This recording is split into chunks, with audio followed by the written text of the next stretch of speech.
ভিক্ষা দে দানকে মাগো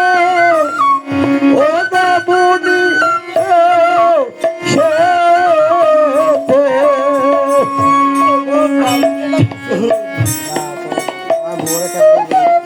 আমি যখন জন্ম নিয়েছি পিতা জনকের ঘরে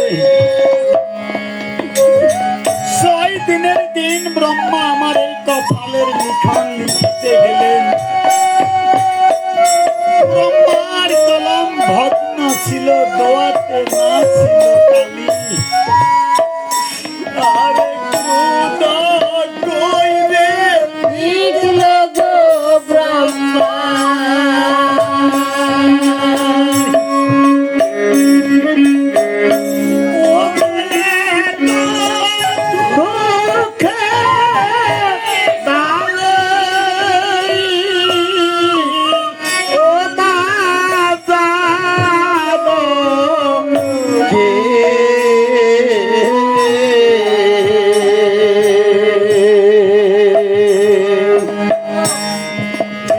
দে লোকে মাগো ও মুনি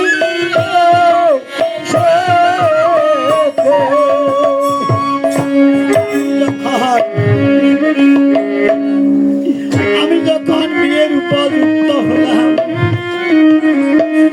আমার পিতা জনক ঋষি হরধনু সত্যপান করেছিল।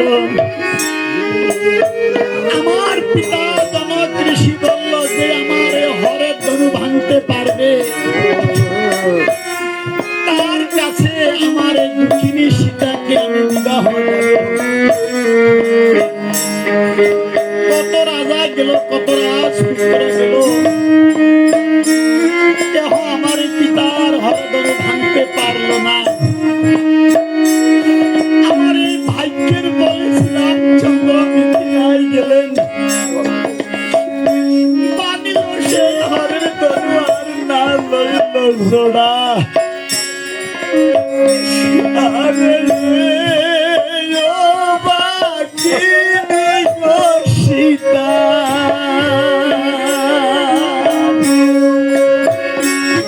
রাধে ও পায়ে পোড়া ও বাজানো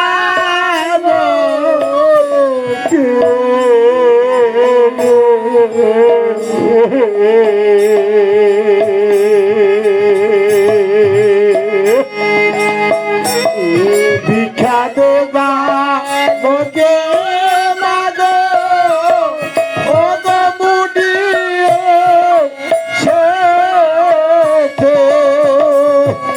আমাকে বিবাহ করে শ্রীরামচন্দ্র অযোধ্যায় আনলেন।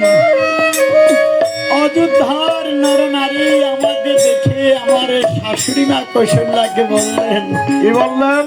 কৌশল্যা পুত্রবধূ পেয়েছে ভালো। আরে জগতি বন্ধু রামকে গোপে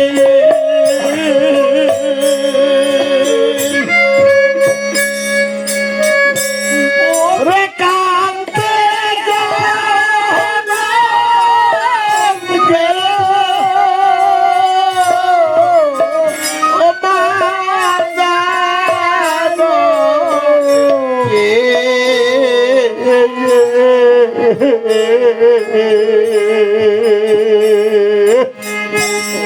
ভিক্ষা দে দানকে মাগো ও মুনি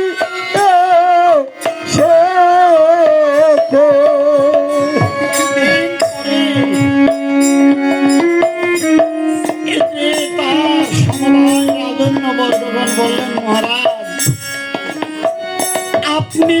বৃদ্ধ হয়ে গেছেন, আপনি 9000 বৎসর আপনি রাজত্ব করেছেন, 1000 বৎসর আপনার পরমায়ু আছে। এই দাতা যুগে মানুষের পরমায়ু হলো 10,000 বৎসর। আপনার আর একমাত্র 1000 বৎসর পরমায়ু আছে।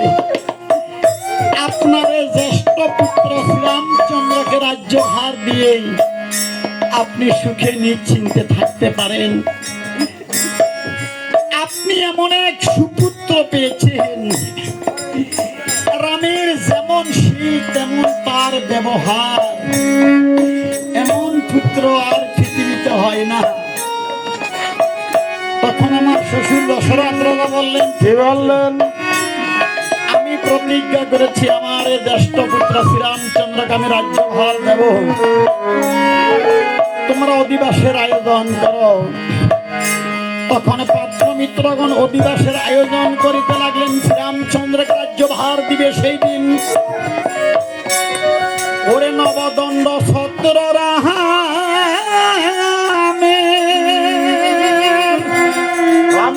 রামের করল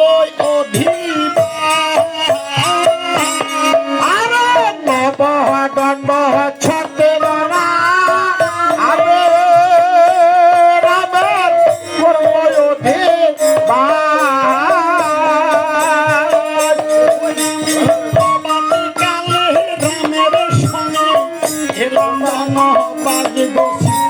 পর্বতেতে চিত্রকূটে পর্বতেতে চিত্রকূটে পর্বতেতে চিত্রকূটে পর্বতেতে ওরে চিত্রকূট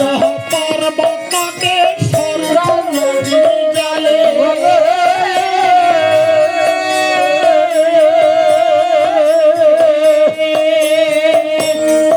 ওরে নিত্য স্নান করে রাম সেই নদীর ঘাটে সুরা নদীর জলে সুরা নদীর জলে সরা নদীর জলে সরা নদীর জলে আমি প্রভুর সনে পাশা খেলি আনন্দিত মন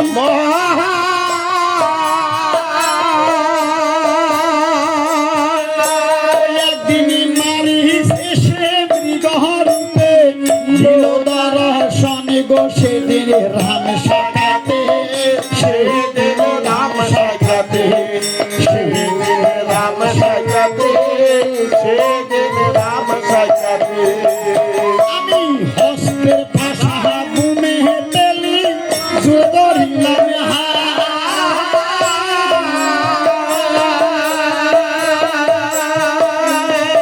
আমি হস্তের পাশা বুমে পেলি ধরিলাম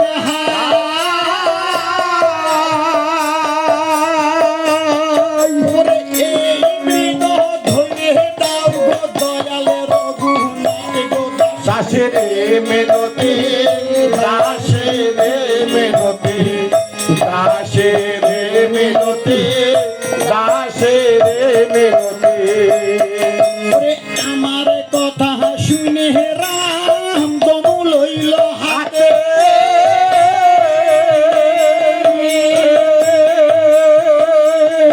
ওরে শব্দ বেদি পান লইলে গণহন করিল গোলক্ষণ বসে থাকা লক্ষণ বসে থাকা লক্ষণ বসে থাকা লক্ষণ বসে থাকা ওরে শব্দ বেদি পান জুড়ি মারলেন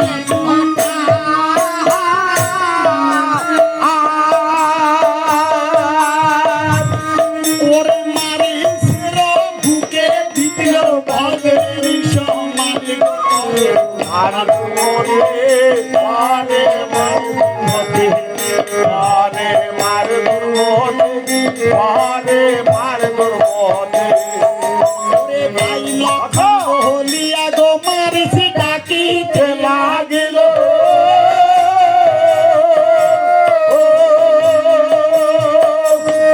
ওরে লীল হুয়ার বাতাসে সীতার কর্ণে শুনিল গো লক্ষণ যেতে হলো লক্ষণ যেতে হলো লক্ষণ যেতে হলো লক্ষণ যেতে হলো ওরে এই কথা লক্ষণ ঠাকুর যখন শুনিল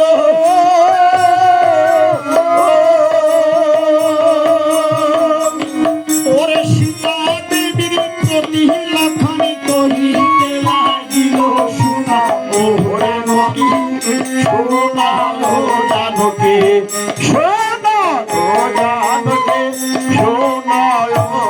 জানকী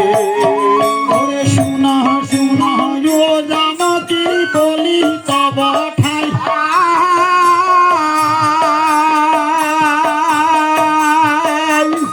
ওরে রামের সাথে যুদ্ধ করতে শক্তি কারো নাই গো কেহ পারবে না গো কেহ পারবে না গো কেহ পারবে না গো কেহ পারবে না গো আরে এই কথা সীতা দেবী যখন শুনল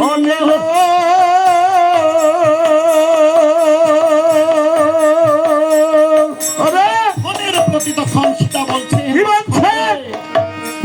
তুমি আমাকে প্রবোধ দিচ্ছ বিপদের কালে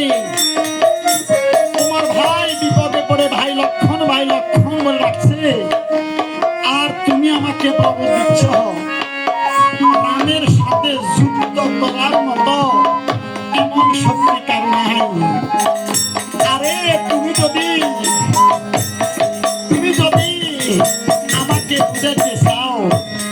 আমি কেমন করে বুঝবো তোমার এই মায়াবী কথাবার্তা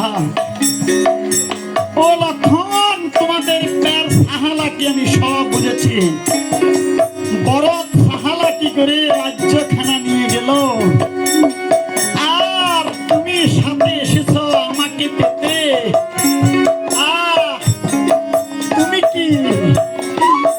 কি বুঝো না আমি তোমার মনের ভাব জানি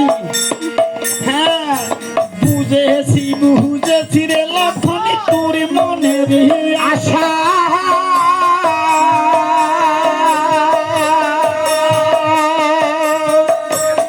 ওরে রাম মরিলে আমায় নিয়ে করবি গৃহ বাসা কখনো পারবি না রে কখনো পারবে না রে কখনো পারবে না রে কখনো পারবে না রে ওরে লক্ষণ ধার্মিক হনু গো মনে নাই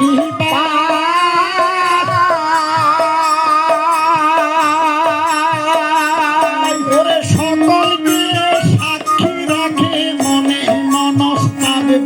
সকল সাক্ষী হওয়া